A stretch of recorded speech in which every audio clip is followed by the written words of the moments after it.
Okay, so we are starting our class. So good evening, class. We have a wonderful lesson lined up with Dr. Suhas Kshirsagar. As you know, he was back in March. He was in the classroom.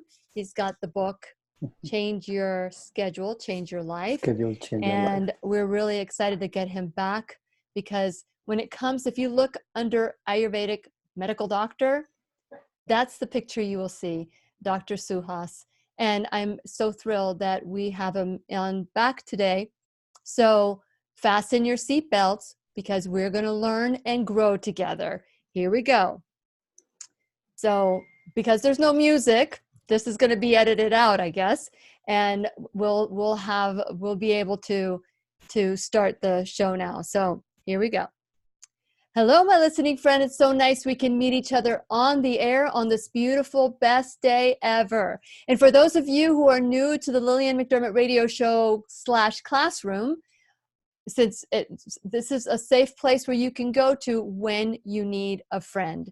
It is my commitment to provide alternative ways to heal, and it is my mission to make awareness, responsibility, and truth a part of our everyday life. And I hope you, my listening, as well as my viewing friends, will feel empowered to embrace a new truth and live the life of your dreams. Now, today, and as always, if you want to join the broadcast, you can join us on Facebook Live at Lillian's radio show, because this is the time. We do a lot.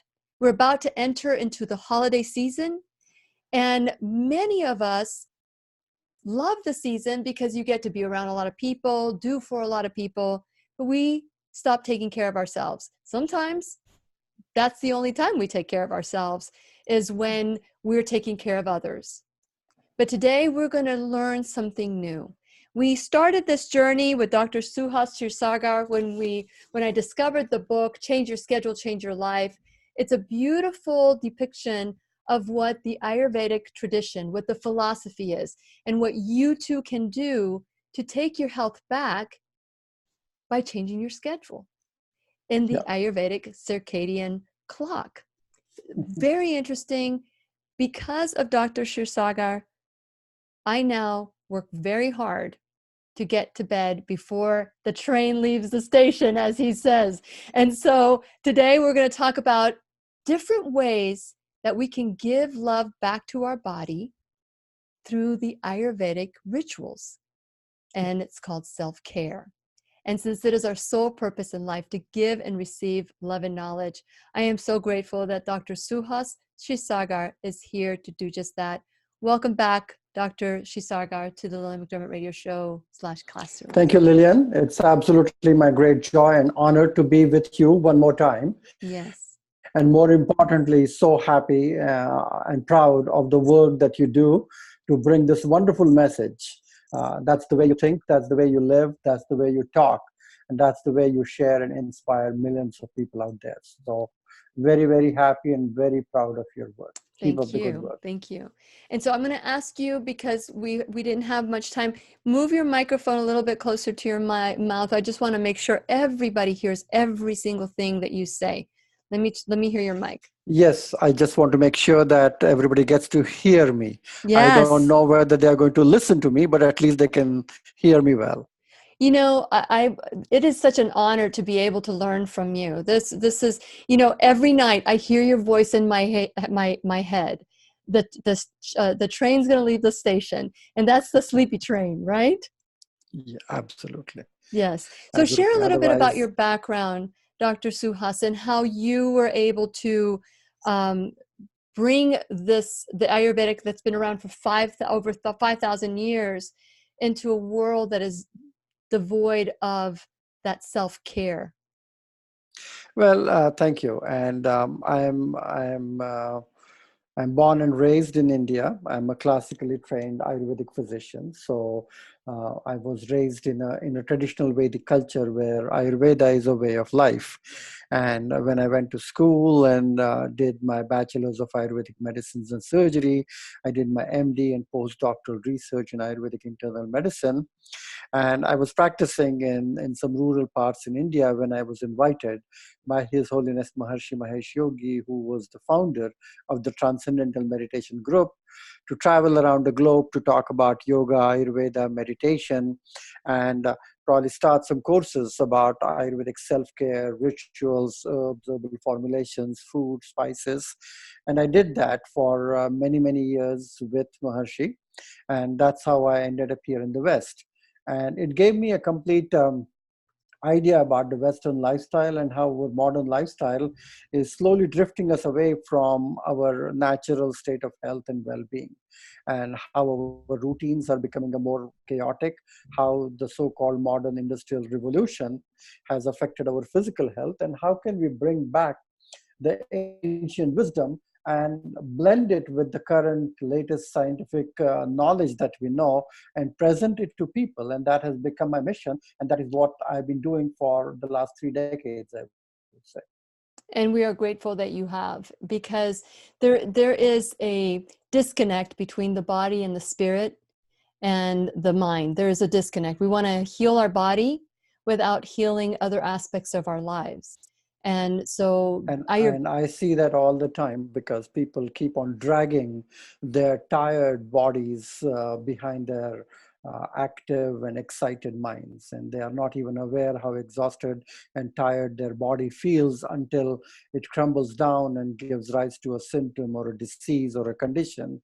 And that's when they actually realize first time, oops, there's something wrong with my physical health.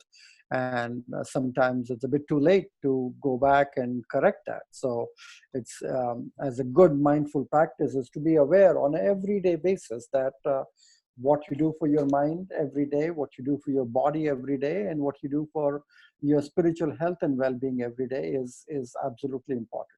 yes, and that's why I wanted you to come back to talk about this. And I'm still, it's very far away. I don't know if it's my microphone or if it's your microphone. So if you can just, I am so sorry.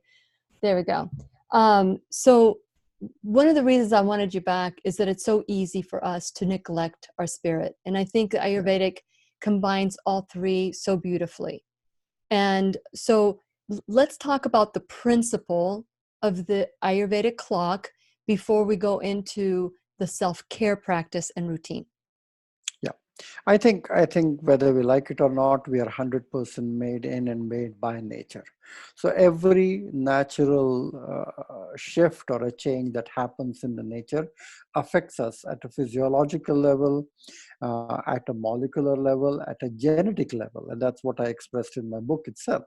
So whether we talk about sunrise, whether we talk about sunset, whether we talk about change of season, we talk about solstice or equinox, everything affects us at a cellular level. Okay, so that's an important point. So the Ayurvedic clock is that we call it as the principles of doshas. Doshas means the biological principles that are intricately connected with the elements of nature, like vata, which is correlated with the principle of air and space. Pitta, which is correlated with the principle of fire and water. Kapha, which is principle of water and earth together. So these three principles, as we call it as dosha, they have their specific times. So vata is very predominant early in the morning from 2 a.m. to 6 a.m. That is the vata time. Vata is all about lightness. So it helps you wake up around that time. So the sleep becomes light and you want to wake up around that time. And the first activity that you need to do in terms of movement is to move your bowels. Is that right? And that has to happen very easily and effortlessly. So it's a sign of health from an Ayurvedic perspective that you wake up and you have an effortless, easy, complete bowel movement at that time. So between 2 a.m. and 6 a.m. is the time of Vata. Around 6 a.m. to 10 a.m., 6 a.m. to 10 a.m. is the time of Kapha. Kapha is the principle of water and earth.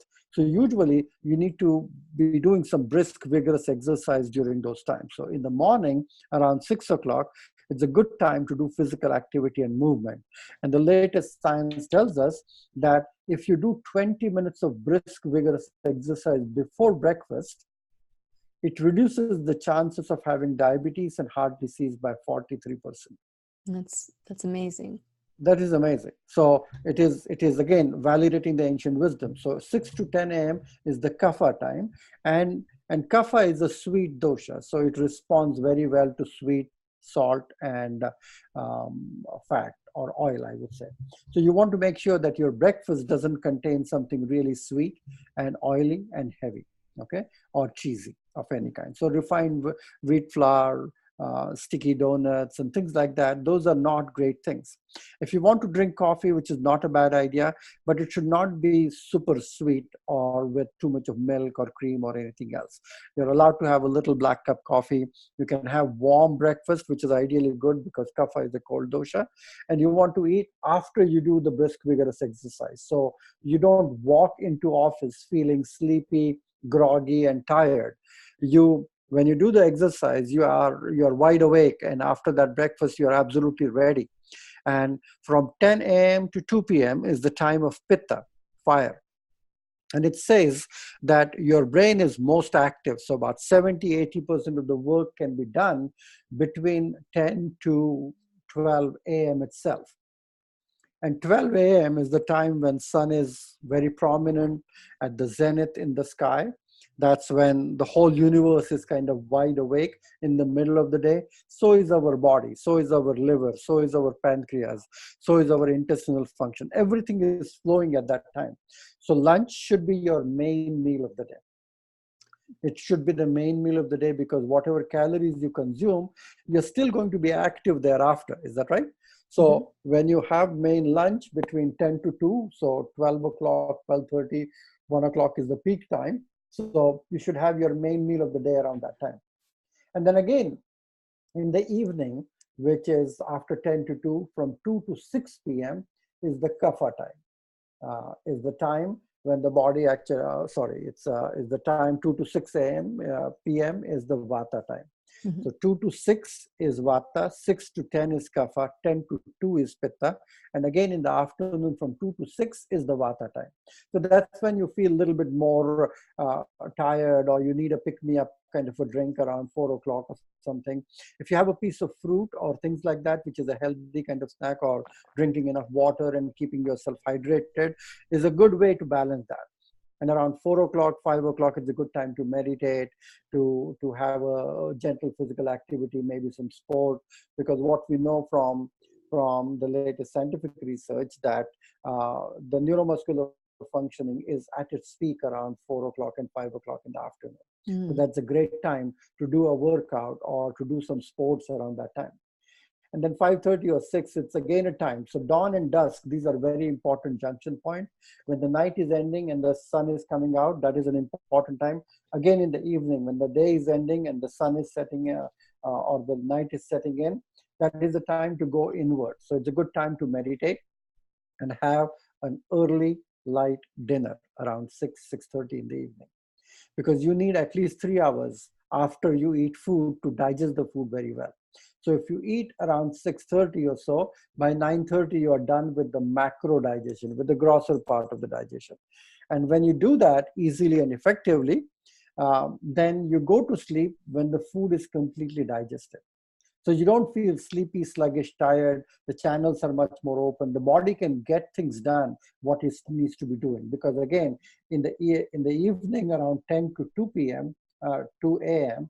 is the time of pitta. Pitta is fire, energy, movement, dynamism. So a lot of activities that the body does in the night, whether you talk about cholesterol synthesis, lipid synthesis, immune scavenging activity, all of those things happen in the night when you're asleep. When you're not asleep, around 10, 11, 12, you're busy watching late night shows, then that regular virus scan doesn't happen. And slowly you start getting plugged and imbalanced with those functions that are not carried away, not carried out properly.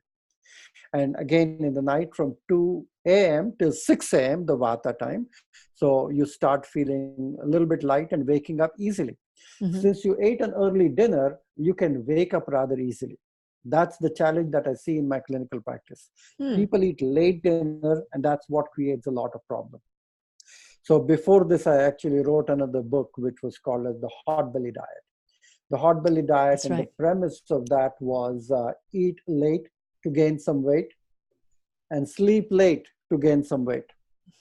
And trust me, about 70% of the country was doing both, and it's still doing both of those things. So if you are eating late and sleeping late, then you wake up dull, heavy, groggy, tired, and you will need excess amount of caffeine to get going. The more caffeine you eat, your digestive fire becomes more and more weak and sluggish, and then you'll start feeling gassy, bloated, sensitive to foods, sugar, starches, and then it begins a cascade of imbalances.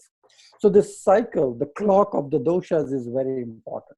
And the timing of this, what we know, and this science is called as chronobiology, where how your biology affects to the time. Chrono means time.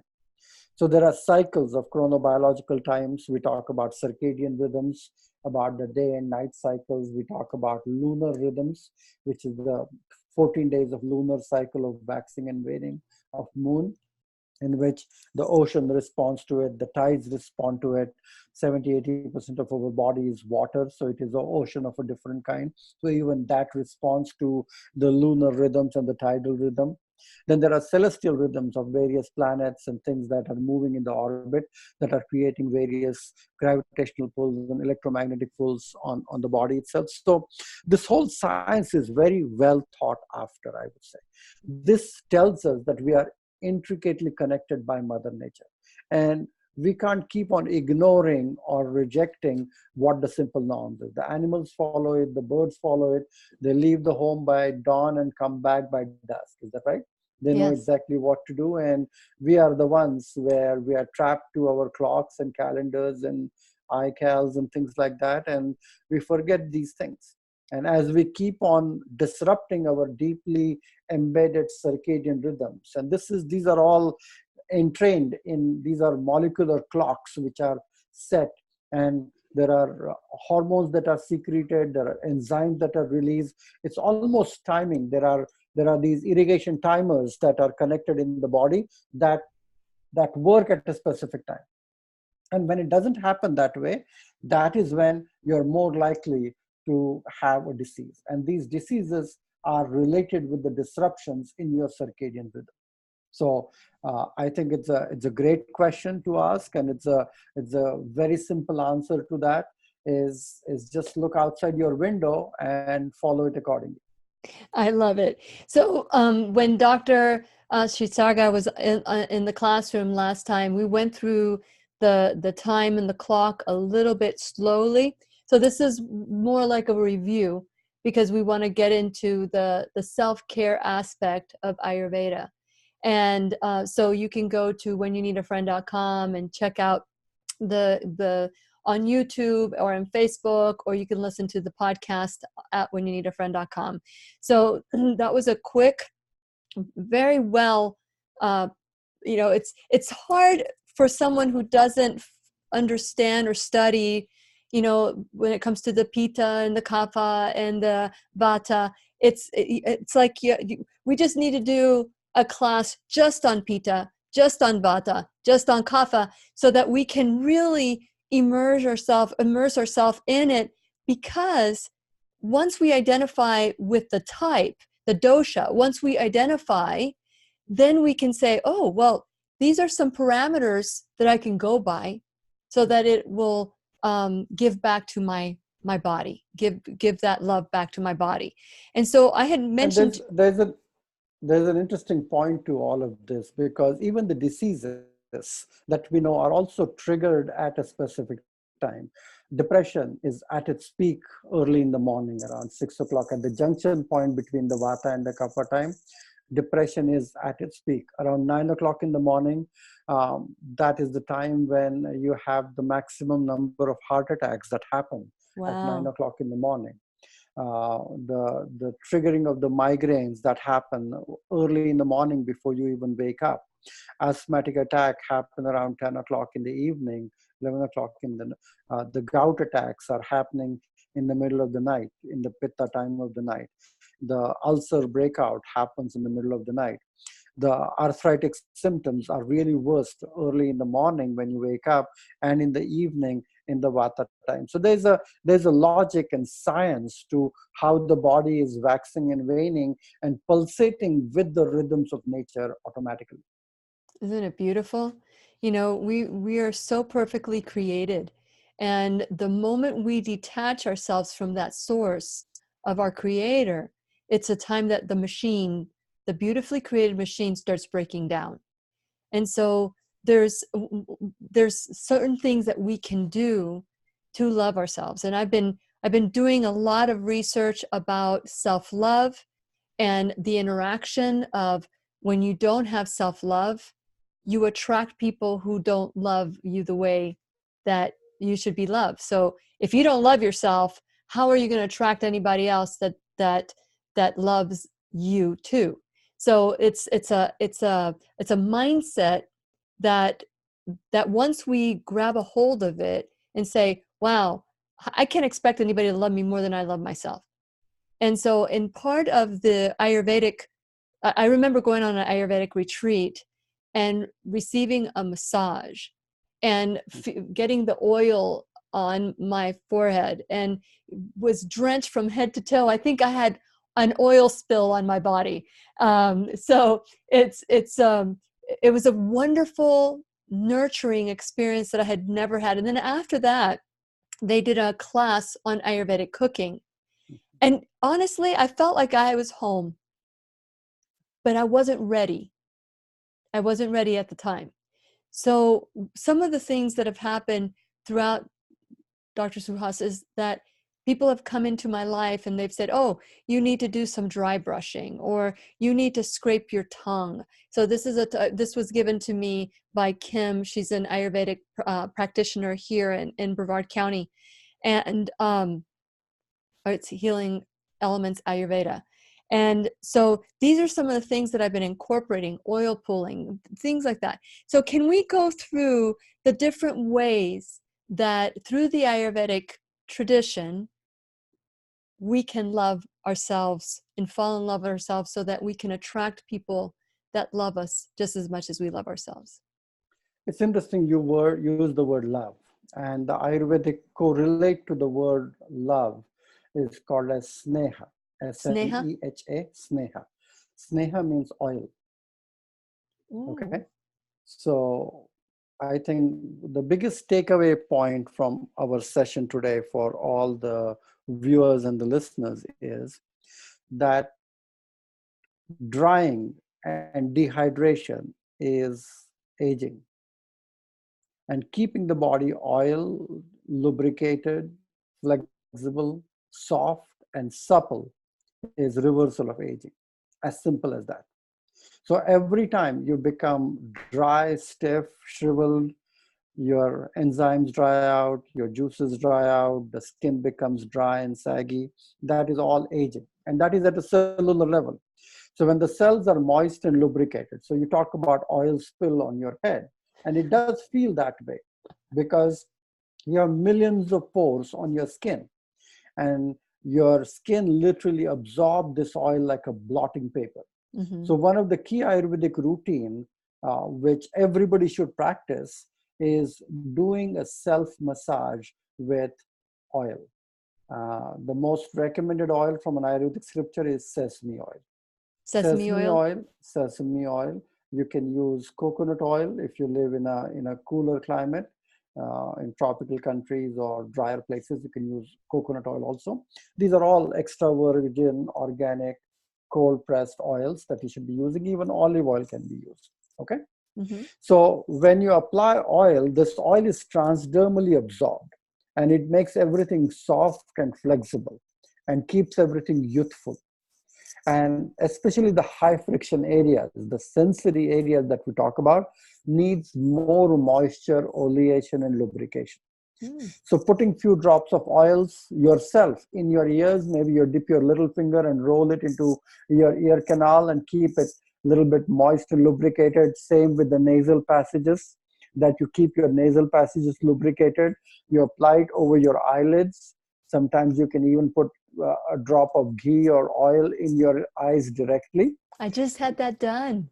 That's correct. So because the eyes get very dry. Imagine how much time you're looking at these stupid screen all day long. Is that right? They are emitting light. They are emitting light, and the eyes get very, very dry because of that. So putting drops of oil or ghee in the eyes is a good idea. Applying oil to the eyelashes. And if you want to really grow long eyelashes, one of the best thing is put some castor oil Castor on oil. your eyelid, on Yeah. your eyelids, and on your eyelashes. You will have very healthy, thick, long eyelashes. Okay. So all of this, and even oil pulling that you were talking about, doing oil pulling in the mouth, because teeth and gums is the main area, and it is directly connected with so much of immune activity in the body itself. So keeping all of these areas moist and lubricated, massaging the soles of your feet. If you don't have time to do a whole body massage, just rub the soles of your feet. They contain all the different vital centers that are connected with vital organs in the body. There are spots, meridians, which are connected with liver, with your eyes, with small intestine, with gallbladder, pancreas, heart, lung, brain, all of those things. So just rubbing the soles of your feet is such a cooling and soothing experience. And it's a part of Ayurvedic everyday routine. So oleation and lubrication. And when you go to an Ayurvedic clinic to do some treatments, what we call it as panchakarma treatments. So in my clinic here in California, I do offer these panchakarma treatments, and people fly in here from all around the country, all around the world, I would say, to receive these treatments. And we do eye treatments, we do ear treatments. We call them as 5 sensory therapies. People get oil enemas because even the gut gets very, very dry. The large intestine, the colon gets very dry. And that is one of the best prevention for colon cancer, for having any kind of chronic inflammatory issues with your intestine as such. So giving yourself an oil enema or going to a clinic and receiving an oil enema is a very therapeutic Ayurvedic treatment that we often recommend people. So one of the part of everybody's daily routine or ritual is doing a self-massage with organic oil. Okay? Very good. So there were a Now, couple of questions, Dr. Suhas. yes. Kathy wants to know what ghee is. And that was one of the things that we learned. I learned how to prepare ghee and how to make ghee. But can you explain how the animal protein is removed from this butter? Yeah. So ghee is nothing but a clarified butter. So what you need is you need to buy some unsalted organic butter, and you put it onto a pan on a low heat so that it starts melting. And after some time, that liquid butter starts really boiling. And when it starts boiling and the boiling slowly fades away, that's when you turn off the heat and let it cool down. And after you let it cool down, you will see a lot of animal protein sediments, which are protein clumps, which are really floating. And you filter or strain that thing, where you completely remove those milk solids out of it. And what is left is pure, good quality fat, which is coming from the essence of the whole milk itself. The whole milk and the butter is translated. It's like a golden looking liquid, which is very vital. And that can remain good for years together. Okay. So that is called as ghee. And it is fascinating to use that as a cooking oil. It's very heat stable. That's one of the best things to use for spicing the food. Is the right kind of fat, which contains the medium chain triglycerides, which are really good for boosting your cognitive health, joint health, ligaments, collagen, tendons. More importantly, it is very good for eyes, hair, skin, things like that. So it's a good quality fat that one can use. And I think ghee is been used over a millennia now. And the good thing is it can remain in a cool, dry climate for about 2 years, 5 years, 10 years. In many parts of India, you can buy ghee which is 10 years old or even 100 years old. Wow. The older the ghee, does it make it better?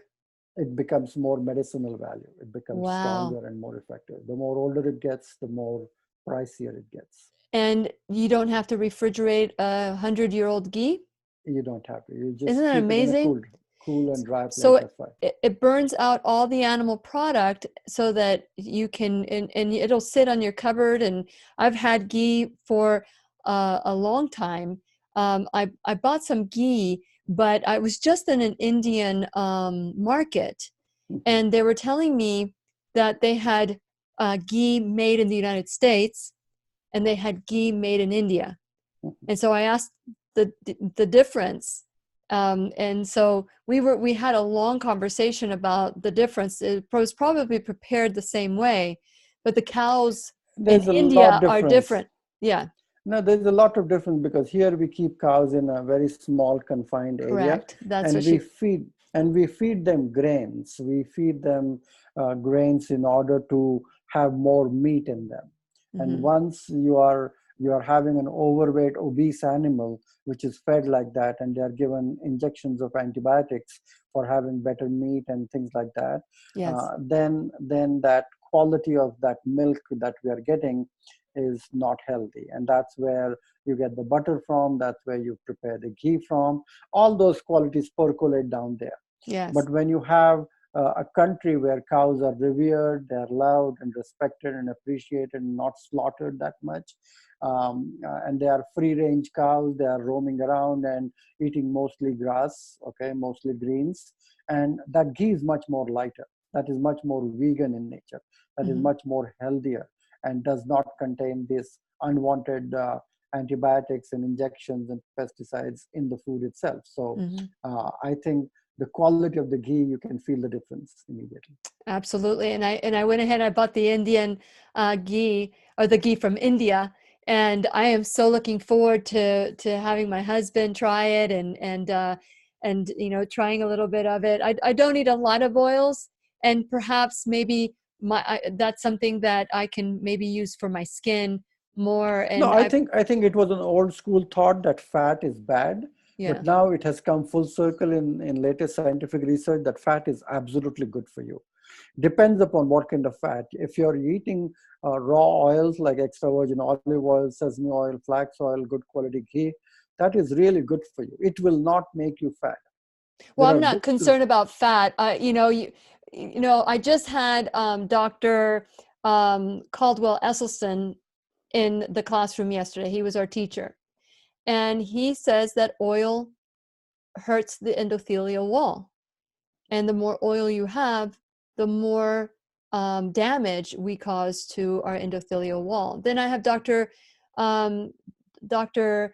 Furman, who's been a teacher in the classroom since 2015, and he'll say, a little bit of oil is not so bad for you. So there's so much variation. And you're saying, how much oil is enough oil? I mean, how much is too much? Well, I would say if you're consuming anywhere 2 to 3 tablespoons of oil a day, I don't think it's a bad idea. It's a good Okay. dosage to consume that much oil per day. So it's 2 to 3 And there are tablespoons. there are slight variations. If you're a Vata type who is thin and dry, they can eat a little bit more. If you're a Pitta type who is medium built, flushed, they can eat a little bit medium quantity. But Kapha, if you're a little bit more of a chubbier built or Kapha-genic person, then you can eat less. You can just go with maybe a tablespoon of oil. I see. I see. Okay. So another question is, we're talking about the coconut oil for the mouth pull, the oil Oil pulling in the pulling. mouth. Now, how long are we supposed to do the oil pulling? I've heard 20, 30 minutes. What is Five your to seven recommendation? minutes. 5 to 7 minutes is more than enough. 5 to 7 minutes. 5 to 7 minutes is more than enough. Means you can spin in orbits. The key here is regularity. Okay, you can't do oil pulling for 20 minutes once a week and expect the benefits. Just doing it for 5 minutes regularly does the benefit. Yes. Okay. So teeth and mouth is an abode of a lot of bacteria, and oil is sesame oil, especially even the coconut oil has antibacterial properties. So it's good for your teeth, it's good for your gums, it's good for your oral health, and more importantly, our tongue. And we are about to talk about tongue as well, because tongue is considered to be the mirror of our digestion. Mm-hmm. And there's a carpet of about 10,000 taste buds that you have on your tongue. And when you eat bad foods, your tongue often gets coated with a sticky, slimy kind of a coating on your tongue.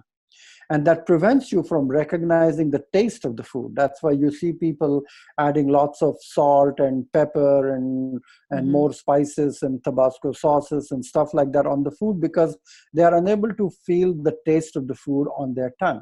And they already have what we call it as ama. So scraping of that ama every day, scraping your tongue. And I also have a similar kind of tongue scraper to show you that I sell here for my patients. Mm-hmm. And there's a company like this called as drtongues.com, Okay. drtungs.com, and they make these excellent tongue scrapers. And you scrape the tongue, and once you scrape it out, you actually invigorate all the taste buds. That's number one. The second benefit is that the odor that you have, the mouth odor that you get as a foul smell sometime, it completely goes away because the coating on the tongue is cleansed and clear. And the third benefit is you start recognizing the taste of the food. As you recognize the taste of the food, it starts sending signals to the body to start secreting specific digestive juices and enzymes. If you don't recognize the taste of the food, then by the time the food goes there, it does not have the desired amount of enzymes to digest it. So your digestion becomes weaker and weaker and weaker and sluggish. And because of sluggish digestion, you have more and more coating on the tongue. So how do we do this? Because there isn't a lot of videos on there, but I've been doing this regularly. I actually, the other day, I couldn't find this, and I used a tablespoon, like a spoon that to scrape the tongue. So how many times do you scrape? I mean, how do you know? Every time you brush, you should do it twice. It has wonderful handles to it, and you Yes. can hold the handles. You can stick your tongue out and Can you take show the us? tongue. Can you show us how to do Yeah, it? yeah. You can stick your tongue out and then take the scraper all the way back to the tongue, and you scrape it out. You scrape it down and out. You have to firmly hold it down and you scoop it out. That's correct. Yeah. So you put it to the back of things. You have to be cautious. Means it's a habit that you will entrain yourself, because you don't have to put it way back further, but you stick your tongue out and then rest it on your tongue and firmly scrape it down. Okay. And you will see a little bit of a yellowish, whitish gunk that is coming out. You can rinse your mouth one more time and do it one more sweep. Okay, do it twice at least. So Do it just at two least times, not 10 times, just two times. just twice, at least twice. You can Oh, do it a okay. little bit more depending upon how much you have. But Yeah. usually in a couple of scoops, sweeps, you can get a lot of things out. Yeah. And So usually this is made up of stainless steel is a good idea. Copper is a good idea. yeah, this one's If you can copper. find something which is made with copper, copper has a natural quality which is very cooling and soothing and very bioavailable for the body. So copper tongue scrapers are really good ones to use. Yes. And so with Just that make in sure mind, that they don't have a very harsh, sharp edge to them, so okay. that sometimes when you push them, sometimes it can give you a cut or something. So Oh, it has to be nice and soft, but it should not have a sharp edge like knife or something. very good. Very good. So that do you scrape the tongue before your oil pull, or do you do it after you oil pull? Before you oil pull. So you scrape before you oil pull, you do the swishing around for 7 minutes. So how much oil do you put in your mouth? 1 tablespoon, 2 tablespoons? 1 tablespoon. One One tablespoon. tablespoon. I know. One table. Some, one time I got so ambitious, Yeah. and it was just like so much oil in my mouth, and I didn't want to spit it out. So Well, if it little was is like a good, chipmunk. more. Yeah. And swishing is the key. So you have to hold this thing and swish it. And you can take a tablespoon of oil, and if you don't like the taste of the oil, you can take maybe another tablespoon of warm water and put it with the oil, and you can keep on swishing it also. Can you do oil pulling with anything other than oil? I just read an article that they were oil pulling with salt water. Means you can do it with salt and turmeric water, that is recommended also. You can do the gargling, and you can do the oil pulling with salt and turmeric itself. But the oil is, teeth are considered to be bones, okay? They are bones. And oil is considered to be good for strengthening the roots of your teeth. The water and the salt doesn't do that. Water is more cleansing. It Okay. has rinsing quality. It does not have tonifying and nurturing quality. Okay. a question, and thank you so much for your questions. And for those of you who are joining us and you've been in and out, if you have a question, type in a Q and write your question after that, and I'll ask Dr. Suhas. They wanted to know, Kathy wants to know about the oil that is used for the enema. It's usually sesame oil that is used for enema, and there are various versions of herbalized sesame oil that we often used as a part of Ayurvedic treatment. So we have about 20, 30, 40 different kind of herbalized oils depending upon the condition that you use. But as a prevention thing, you can use plain cold pressed warm sesame oil, and it can be used in 60 milliliters to about 100 milliliters, 60 ml to 100 mLs. Even a routine 60 ml oil enema is good enough to be used as prevention. Very good. Okay. So, Dr. Suhas, this is great information. There is, what about pumpkin seed? You mentioned sesame seed oil, but what about pumpkin seed oil? Would that work too? That will work too, but sesame oil has unique properties. They contain specific lignans. Okay. They are conjugates of linoleic acid that are really, really good for preventing your immunity to be boosted. It prevents you from any kind of dryness or stiffness that is developing. It's mostly food grade, and it's transdermally absorbed and retained in the body, much more biologically available. It has a unique property. It'll help you gain lean muscle mass and gain strength if you are underweight.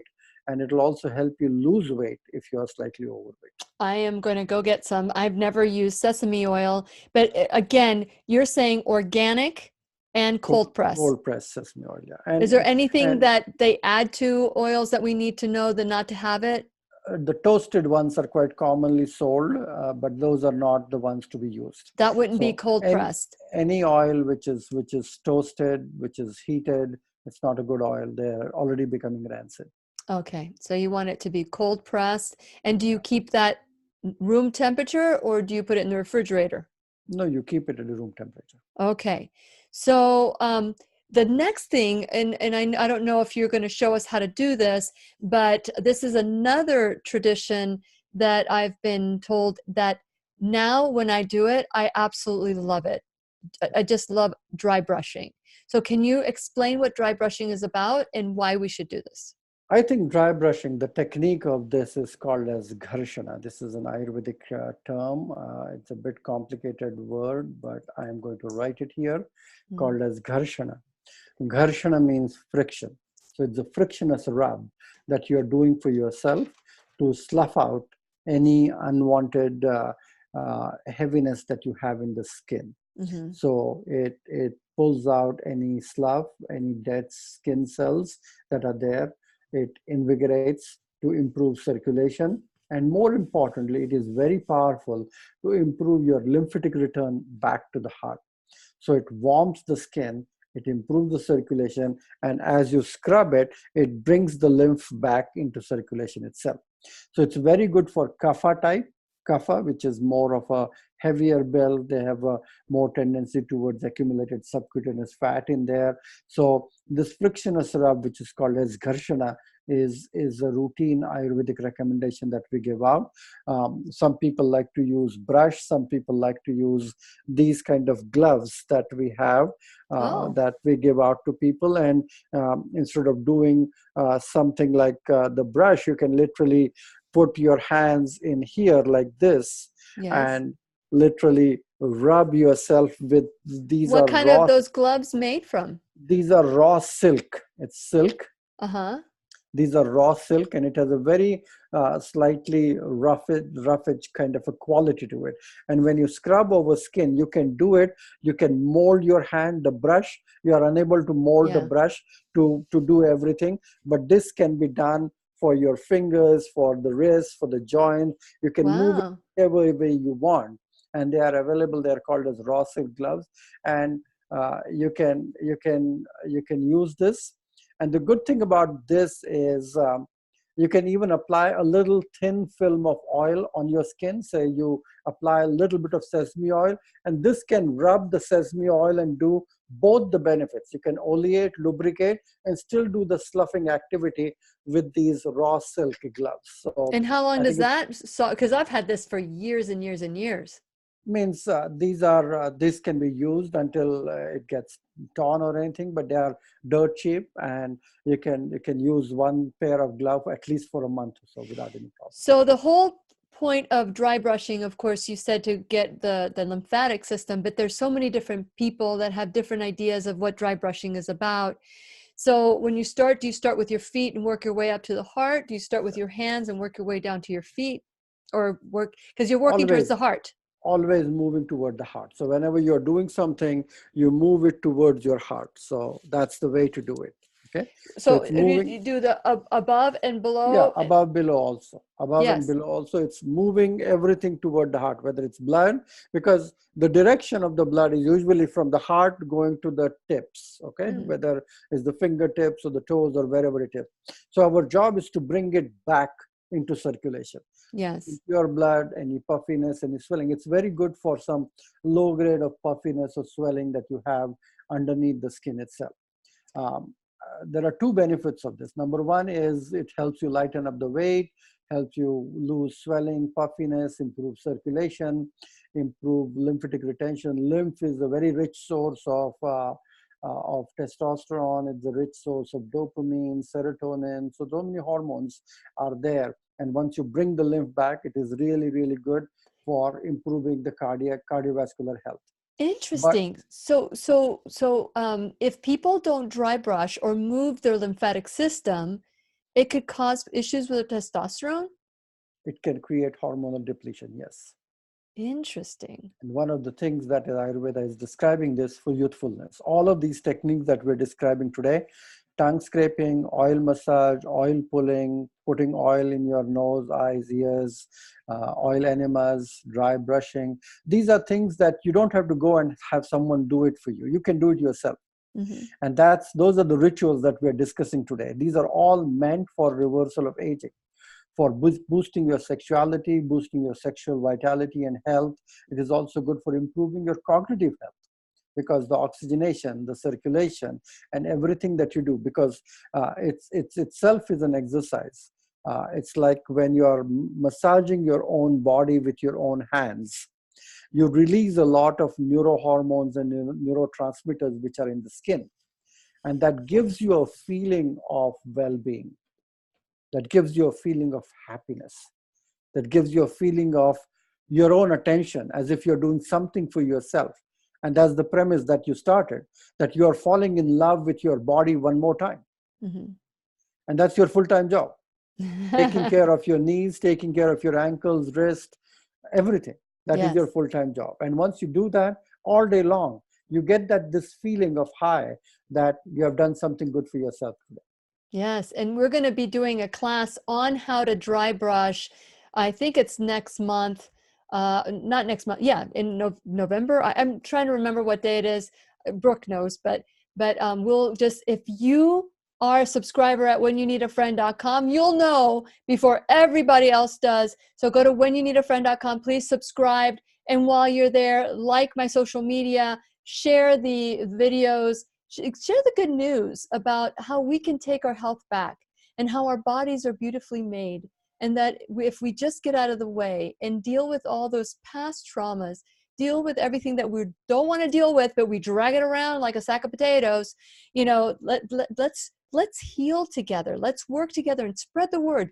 People, birds of a feather flock together. So get people to learn this new truth about how loving yourself completely changes your life. Changing Your Clock, by the way, is an excellent book. Change Your Schedule, Change Your Life by Dr. Suhas Kshirsagar.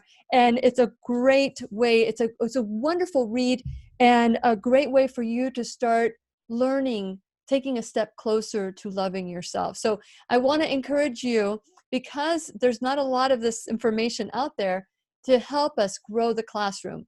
And one of the ways that you can do it is by clicking onto the sponsors page, supporting all our sponsors like Liberty Health Share, Keep Me Safe Organics, First Alternative Care, Dr. Stephen Grable, the pharmacy, and Live Longer Medical. These are companies, individuals that have said, we're taking a stand, we stand with you. And we want to encourage and promote that. Also, you too can become an enrolled student in the classroom. But most importantly, play in the website. There's lots of giveaways and lots of opportunities for you to start learning how to love yourself. And me too. We all can use a little bit more love. Who can't, love is the answer to any problem. Any problem that we have, it's the solution. And so I'm so grateful, Dr. Suhas, that you came on today to share this information, to share this good news, because the reality is we forget. Yeah, we do.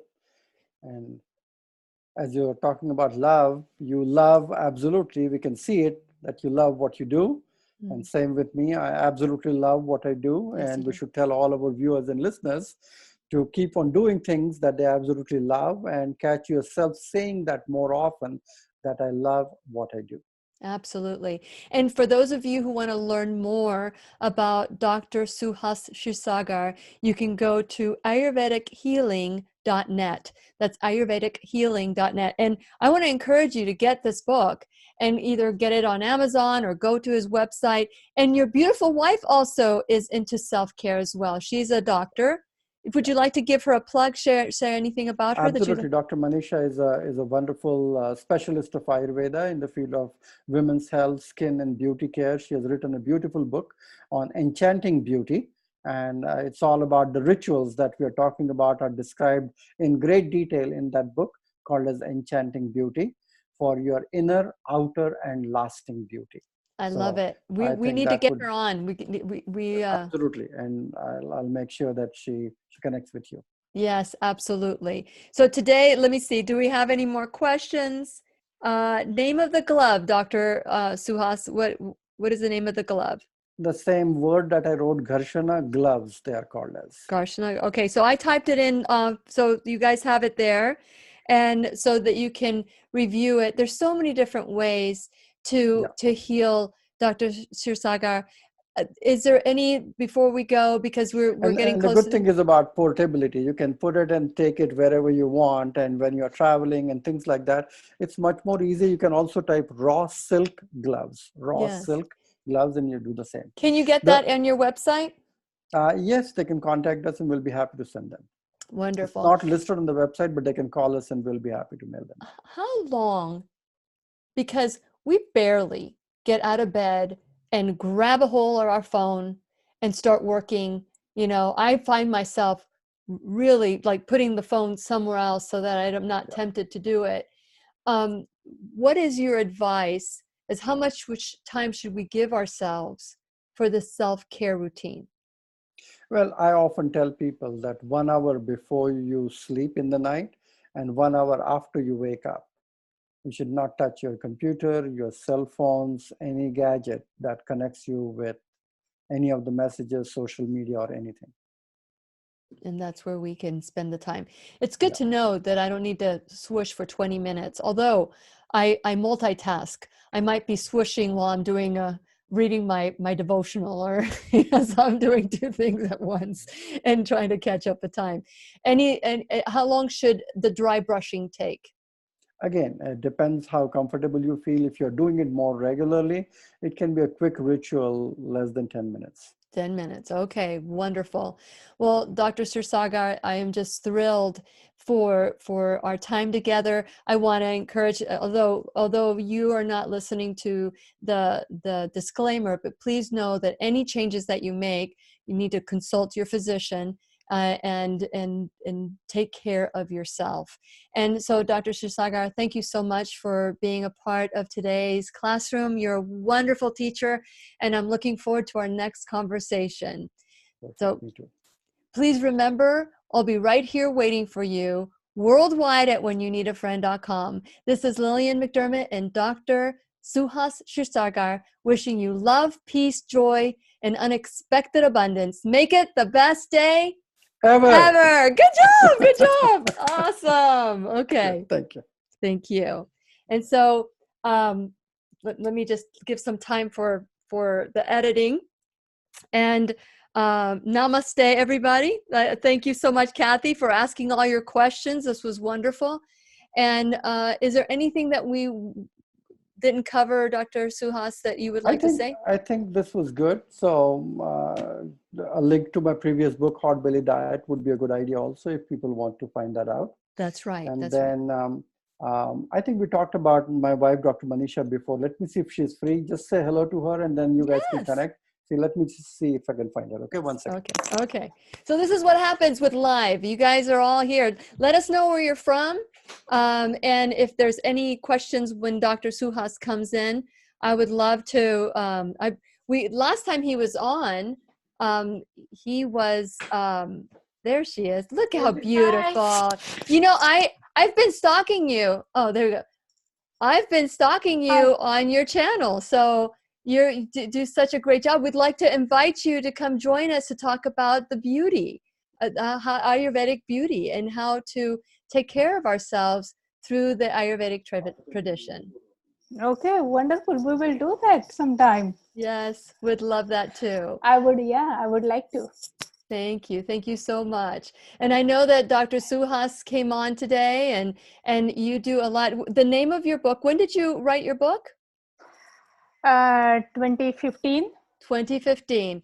And it's just, and so we'd love to have you on. Send me a copy of the book so that we can be able to do that. But Perfect. I'm gonna, before we go, I'm just gonna say goodbye for those of you on YouTube and Facebook. I want to thank you guys for joining us today. Please like us, share, and invite your friends, do watch parties so that we can continue growing together. So we'll say goodbye. You get to say goodbye now.